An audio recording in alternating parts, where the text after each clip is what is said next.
there was a stretch there, and you guys were so hot with the 36 points in the quarter there, and you're just running up and down the court. Was it as much fun as it looked like to people watching it? Yes. Yeah, it was pretty fun. The Indiana Fever absolutely lit up the Dallas Wings, and both Aliyah Boston and Caitlin Clark made sure to carry that same fire into their post-game interviews. Clark tied her career high with 5 steals, while Boston was practically unstoppable on both ends of the floor. But what really stole the spotlight wasn't just the dominant win, it was their pointed comments about rookie star Paige Bueckers. Suddenly, this game felt like more than just a regular season victory. It felt personal. Their remarks weren't just confident, they were sharp, calculated, and left fans buzzing. When a team drops 101 points like the Fever did, you know they're sending a message. The only question now is, what really separates a good rookie from a great one in the WNBA? Going up against one another in the WNBA. It is also only Caitlin Clark's 3rd game back from injury, and this season for the Indiana Fever has been a roller coaster ride. There has been ups, there has been downs, there has been times that we have been so confused on what is actually going on with this team. And I'll start off by saying I feel like this was one of their best games as far as playing Fever basketball. First of all, can we just acknowledge how transformed this Fever team looks right now? It wasn't that long ago when people doubted whether Caitlin Clark's college dominance would carry over to the pros. Fast forward to her 2nd season, and those doubts now seem almost ridiculous. She just dropped 13 assists and tied her career high with 5 steals. But the most striking part? Clark still wasn't satisfied with how she played. Caitlin, I believe you hit the first shot you took today. Kind of deep side relief, but what is it like to get out of the shooting slump, but also beyond that, just see the playmaking overall from you down the line so you threw out your entire team, 30 assists tonight? Yeah, I mean, I still probably didn't shoot it as good as I would have liked, but I feel like it's coming. I'm just trying to continue to get my legs under me, and like I said pregame, like I feel like I'm a couple shots away from like having a really good game. So I still probably didn't shoot it as well as I would have liked, Clark said with that signature confidence that either fires you up or makes you roll your eyes. Only someone playing at an elite level could criticize their own shooting after helping lead a team to 30 total assists. But honestly, the audacity is kind of refreshing, especially in a league where players so often downplay their own talent. having a really good game. So, but I mean, I thought my playmaking was really good. There was, I mean, no reason for me to really shoot that much. I thought, like, you look at the box, like 12 shot attempts, 11, 9, 9, 8, 7, 6, like just very balanced. And, you know, people executed. And when we have, you know, 5 people in double figures, like, I feel like we're going to be pretty hard to beat. Like, it would take a lot for a team to beat us. And I think we were just kind of firing on all cylinders, moving the ball well, getting to the next action, played out a pick and roll well, and then... But Clark's honesty about her shooting points to something deeper happening within this Fever squad. They're not just stacking up wins, they're building something real and sustainable. When your star player cares more about team assists than her own shooting stats, it's a clear sign that the culture has taken a major turn. This isn't the same franchise we saw 2 seasons ago. The mindset has shifted, and it's showing in everything they do. Kind of Aliyah, off that point, where have you seen, especially the second half of the last game, going into such a strong first half tonight, and then you're able to keep your foot on the gas? Where do you feel like the biggest change, or I guess change, has been to really be so dominant and consistent offensively as a group? Honestly, I think it starts on the defensive end. We talk about that all the time, just making sure that we get stops because we like to play fast. We like to get the ball up and go in transition. And so we knew that we just had to make sure that we were focused on that end and make sure that we're connected on the defensive end. And then that sparks our offense and we're good to go. Boston's response to questions about looking stronger and faster was absolute gold. "I don't think so," she said, casually brushing off what was obvious to everyone watching. The truth? She's in the best shape of her pro career, moving like someone who dedicated her entire offseason to being ready for this exact moment. And yet, she talks like it's nothing. That kind of quiet confidence, that unshakable calm in the face of praise, is exactly the foundation championship teams are built on. You look a lot stronger. You've had a couple strong seasons, but is there some kind of secret sauce to your success right now? I mean, you just look a lot stronger and a lot faster. No, I don't think so. I think just making sure that I was ready to come in. Obviously, playing with the sprinter over here, she likes to get up and down. I think going into this year, I knew that a lot better than coming into my last year. And so for me, I think I was just prepared and ready to go.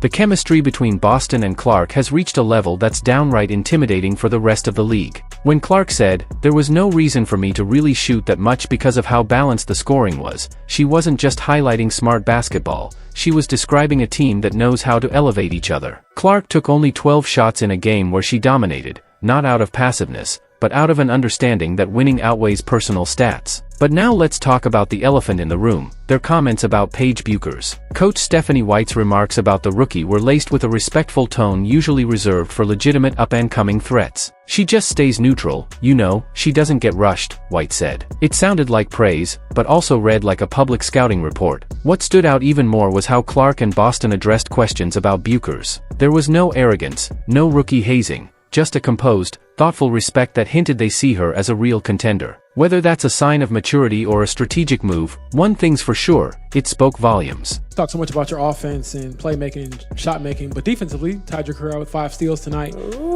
How do you think that first one, though, I think it might have been on page, but just come across court, you get it, and how do you think that set the tone for the rest of the defense throughout the game? Yeah, well, I knew my team was ready in a trap beat on this sideline, so kind of just made a read. I saw she was going to throw it to her post player and was able to get my hand on it and then got a few deflections out of guard-to-guard switches.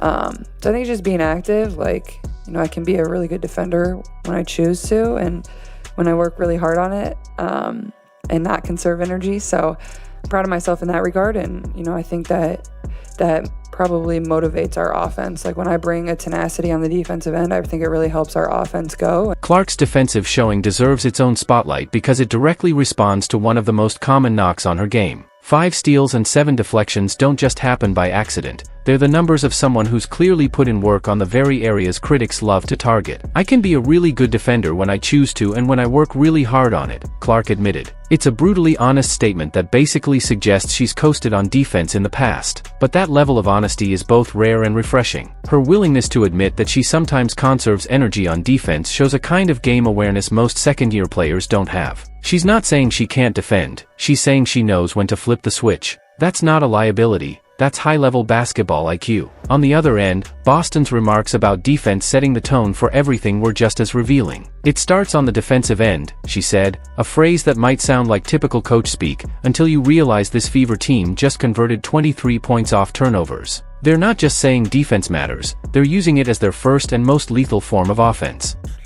Caitlin, just 13 assists for you and then 30 assists as an entire team. Just what was working so well with you seeing the floor and just the entire team?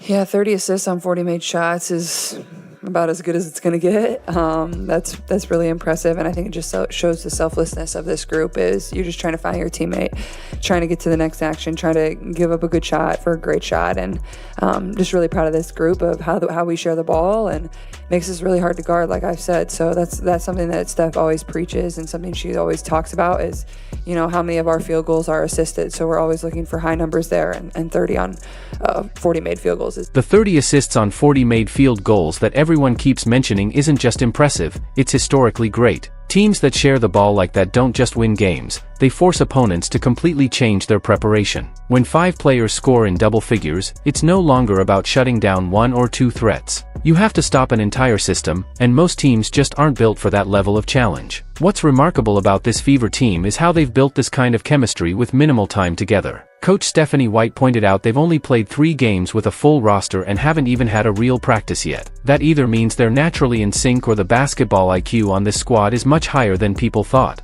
Clark's post-game comment that she's just a couple shots away from a really good game is both concerning and terrifying, depending on your perspective. Because if 13 assists, 5 steals, 7 deflections, and efficient shooting isn't her best, then what is her ceiling? The scary part is, she truly believes she has another level to hit, and she might be right. Meanwhile, Boston's transformation deserves way more attention. She looks like someone who spent the entire offseason training with one goal: keep up with the pace Clark plays at. Her conditioning and explosiveness are noticeably better, and she's carrying herself with the quiet confidence of a player who knows she can match any tempo the game throws at her. And the way both players talked about managing leads and finishing games shows real growth. They're learning from past struggles, and Coach White's focus on building consistency makes it clear this team knows it's still evolving, even as they dominate. Their response to Paige Bueckers was especially savvy. Rather than dismiss her or downplay her impact, they acknowledged her talent while subtly positioning themselves as the measuring stick she has to chase. White's comment, "It's fun to watch," just not as an opponent, was the perfect balance of compliment and assertion.